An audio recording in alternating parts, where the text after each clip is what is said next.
Ever since Babe Ruth's home run totals in the 1920s, a mystique has surrounded the feat of hitting 50 or even 60 home runs during a single season. It's a threshold of strength and exceedingly difficult to do. This year, Aaron Judge joined the exclusive club of sluggers with 60 or more, and as with anything historical, there are different factors to consider when comparing the past and present. Let's talk about the single-season home run record, its progression, and shifting context. Babe Ruth hit 54, 59, 60, and 54 home runs during the 1920s.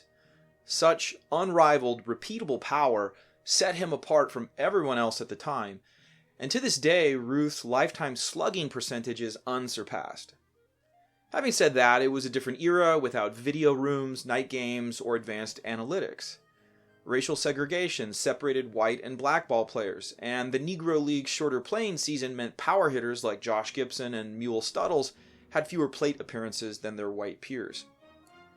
All the same, Babe Ruth's record of 60 home runs, set in 1927, seemed unbeatable. But not long after, Jimmy Foxx and Hank Greenberg each hit 58 home runs. Then Ralph Kiner, Hack Wilson, Mickey Mantle, and Willie Mays hit 50 or more. These sluggers demonstrated the approachability of Ruth's record. Then Roger Maris of the New York Yankees passed the Babe with 61 home runs to become the new single-season record holder in 1961. Let's pause here and consider two important pieces of context. First, the dimensions of the original Yankee Stadium significantly benefited left-handed pull hitters like Ruth and Maris, where the right field fence was 295 feet down the line and 350 feet to near right. Both sluggers would have hit fewer home runs playing for the Boston Red Sox at Fenway Park, or the Chicago Cubs at Wrigley Field. Second, the Minnesota Twins and Los Angeles Angels joined the American League in 1961, which diluted the quality of pitching in slight but measurable ways. Walks, hits, and home runs rose. Additionally, Maris had more plate appearances than the Babe, in part due to Major League Baseball's addition of 8 games to the regular season. After 1966, only 2 Major League players joined the 50 or more club, and increasingly teams valued speed. Rickey Henderson stole 130 bases in 1982, and the stolen base returned to Major League Baseball after its low point in the 1950s. Even the league's premier home run hitter, Mike Schmidt, used to steal 20 bases a season in the 1970s. But then offensive philosophies shifted and home runs per game per team surged in the mid-1990s. In some respects, it should come as no surprise that hitters were getting more powerful. American males were, on average, more than 1 inch taller than their peers in the 1920s. Improved nutrition and strength training meant professional athletes could become bigger and stronger.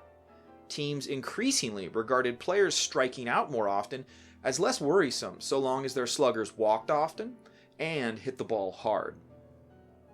When the Colorado Rockies joined the National League in 1993, the high-altitude air in Denver guaranteed many extra base hits in that city's spacious ballpark.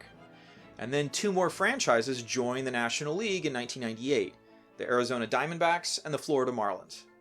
The same year, Mark McGwire and Sammy Sosa smashed the single-season home run record set by Roger Maris. McGwire hit 70, and 3 years later, Barry Bonds hit 73. There was a striking concentration of seasons with 60 or more home runs between 1998 and 2001. The 3 sluggers who accomplished it, McGwire, Sosa, and Bonds, benefited from league expansion as well as performance-enhancing drugs. As a result, their home run totals belong in the category of pharmaceutically enhanced. But how much exactly they benefited from steroid use is difficult to say, because they were all exceptionally skilled hitters. One measure of offensive prowess over time is at-bats per home run, or the rate at which players hit round-trippers. On the all-time list, Mark McGwire, Babe Ruth, and Aaron Judge are 1, 2, 3.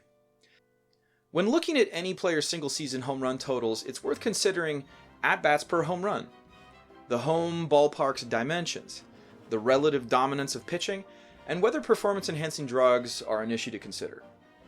Using this criteria, Aaron Judge is clearly a titan. He benefits from modern nutrition science, analytics, and physical conditioning, But Judge also competes in an era of drug testing and dominant pitchers. Starters and relievers frequently throw the ball at or above 100 miles an hour and deploy an array of difficult-to-hit breaking pitches. Anything over 50 home runs in 500 at-bats is an achievement that transcends time. Just 27 players have done it since 1920, and just 6 players have ever hit 60 or more home runs. First by Babe Ruth, and now by Aaron Judge. Let me know what you think of this video in the comments, and thanks for watching.